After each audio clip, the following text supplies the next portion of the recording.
중국의 방공구역 선포로 동북아 정세가 긴장 국면을 맞고 있는 가운데 미국 언론들은 미국이 아시아 중시 정책을 과시할 수 있는 기회라는 평가를 내놓고 있습니다.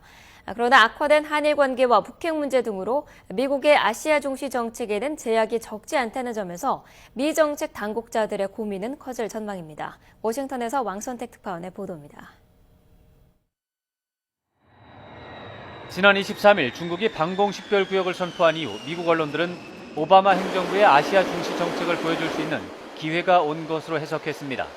비무장이긴 했지만 B-52 폭격기 2대를 해당 구역에 보낸 것은 강경 입장을 과시한 것으로 해석됐습니다. 백악관과 국무부, 국방부에서도 연쇄적으로 비난 성명을 발표했습니다.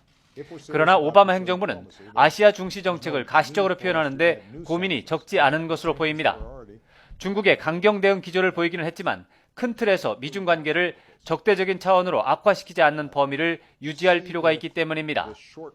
동맹국인 한국과 일본의 관계가 악화된 상태여서 중국을 압박하는 한미일 3국 공동 대응을 보여주지 못하는 것은 미국의 발목을 잡는 가장 큰 요인입니다. 북핵 문제 악화로 육자회담이 열리지 않으면서 동북아 다자 안보 협의 기회가 없다는 것도 미국 입장에서는 제약 요인입니다. 이와 관련해 중국을 곧 방문하는 조 바이든 부통령은 중국 지도부의 방공구역 선포를 공식 항의하면서 직접적으로 취소를 요구하기보다는 우려를 전달하는 간접적 수준을 검토 중인 것으로 알려졌습니다.